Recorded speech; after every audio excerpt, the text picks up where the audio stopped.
Le slogan « À jamais les premiers », premier match de Ligue 1, première défaite, première bagarre, premier tête-à-tête, première gifle, première séparation, première exclusion et première vente, je ne sais pas, mais en tout cas, l'Olympique de Marseille décide de se séparer d'Adrien Rabiot. Je trouve ça fantastique que d'entrée de jeu, dès la première journée, ce soit la crise du côté de l'Olympique de Marseille. Je dis fantastique, ça n'a rien de drôle, mais c'est quand même drôle dans un sens que ce soit encore l'Olympique de Marseille qui se retrouve dans un scandale ou dans une news qui est ultra croustillante dès le début du championnat. C'est incroyable ce club, il se passe toujours quelque chose. Pour savoir comment on en est arrivé à cette situation, juste rapidement, faut savoir que la Ligue 1 a repris le 15 août, le week-end dernier.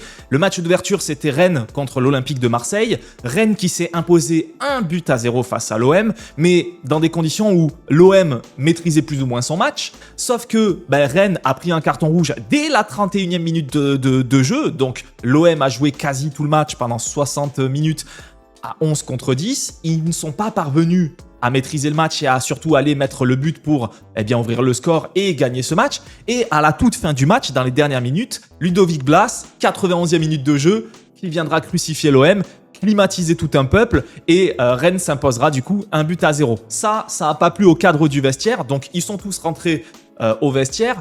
Le ton est très vite monté, hein. L'ambiance morose, ambiance très sombre dès la première journée de Ligue 1. Ça a fait des reproches à certains joueurs, notamment à Jonathan Rowe, qui accusait de ne pas avoir montré l'investissement nécessaire. Si l'échange a d'abord été verbal, Adrien Rabiot est rapidement intervenu avec un ton encore plus dur, allant jusqu'à attraper l'ailier anglais par le col, sous les yeux de ses coéquipiers, incapables de calmer la tempête. Le coach Roberto De Zerbi et Pierre-Emile Hoquet ont eu eux aussi à vider leur sac dans un brouhaha tel que les éclats de voix ont franchi les murs trop minces pour échapper aux journalistes. A priori, il y aurait eu un tête-à-tête, il y aurait eu une claque, il y aurait eu des coups qui se sont échangés aussi. C'est pas indiqué dans le texte ici, mais dans l'article. Mais il y a eu vraiment des coups, des échanges a priori. C'est incroyable quand même dès la première journée.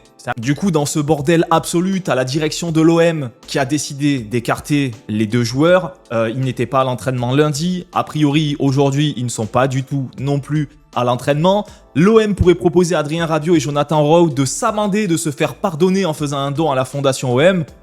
Bon, pourquoi pas, ça serait un beau geste pour, on va dire, racheter un peu leur image, parce que quand tu as une histoire de bagarre dans le club ou dans le vestiaire qui se passe et que ça fait écho sur tous les réseaux sociaux, derrière, on se souvient de toi comme « Ah ouais, le mec, il a perdu, il s'est embrouillé, etc. » Mauvaise réputation. Donc faire une donation à la fondation OM, bon déjà, c'est un beau geste de base, mais en plus, ça leur permettrait de racheter un petit peu leur image. Après, est-ce qu'ils ont besoin de ça? J'en sais rien. Mais bon.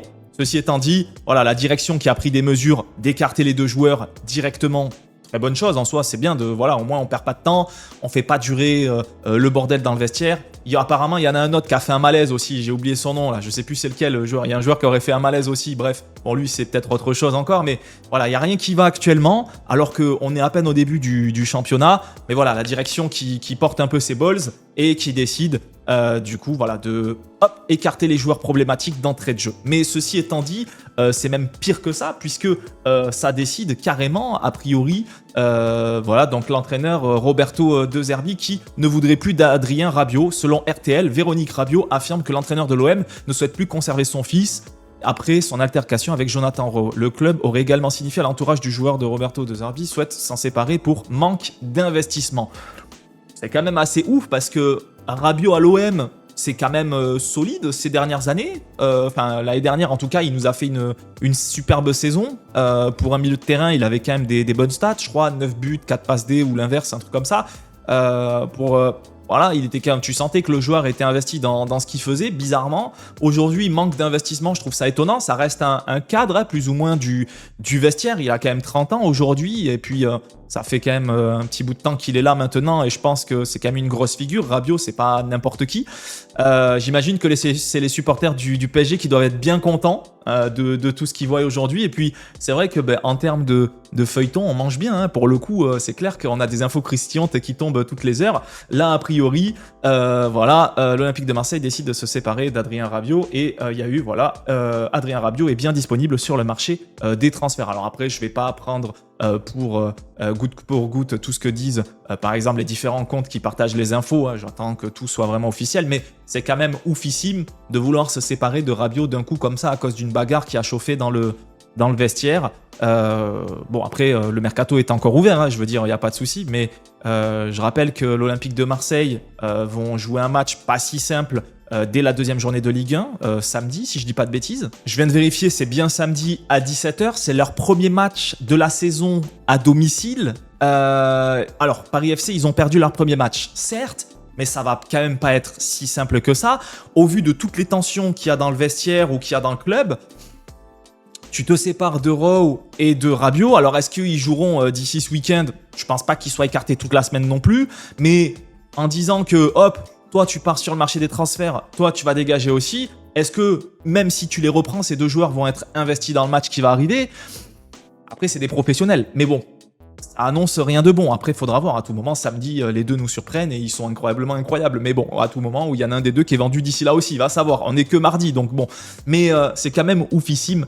Tout ce qui peut se passer dans ce club en si peu de temps, je trouve ça fantastique. Voilà, je compte pas faire des news sur l'OM toute l'année non plus, mais là je me suis dit que quand même, première journée, premier scandale, l'Olympique de Marseille, bon, fallait qu'on en parle un petit peu. Si vous êtes supporter de l'OM, n'hésitez pas à me dire vous ce que vous en pensez de tout ça, mais c'est pas fou quoi.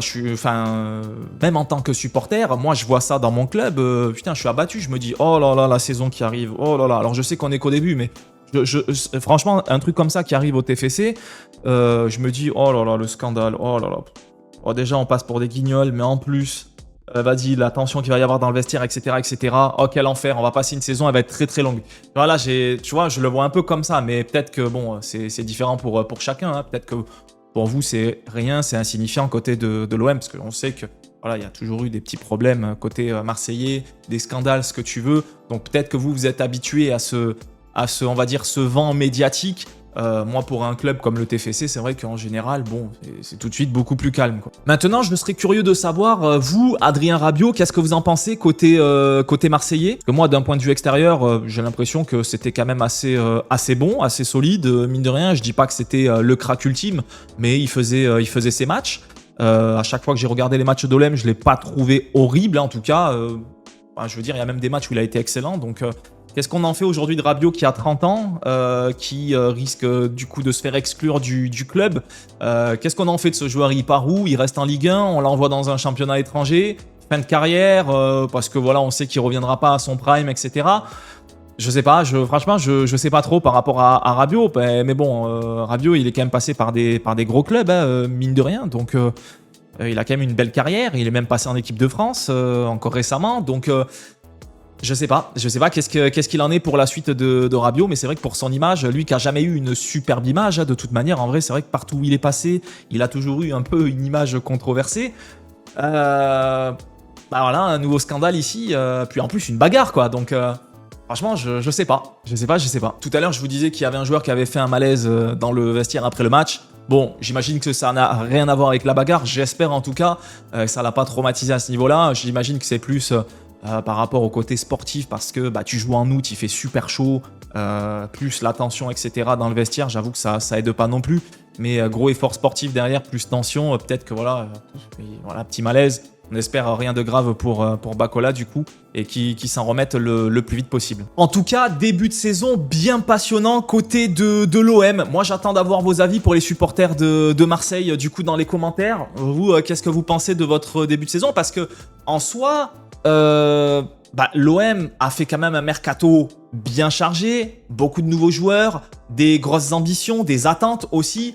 Et c'est vrai que quand tu as autant d'ambitions, d'attentes qui sont créées autour du club, et que dès la première journée, dans un match où tu es à 11 contre 10, tu perds à la dernière minute de jeu, j'avoue que les tensions, elles remontent à la surface et là, ça peut être très dangereux. Donc, je comprends que la situation, elle pète d'un coup. Mais qu'est-ce que vous en pensez de tout ça, de ce début de saison, de tous ces scandales? Est-ce que vous pensez que l'OM va quand même réussir à se relever, à passer outre ce scandale, à faire une très bonne saison? En soi, quand on voit sur le papier l'OM, on se dit c'est sur le podium automatiquement à la fin de saison. Donc, en dessous, ça serait un échec. Sur le podium, ça serait déjà une réussite.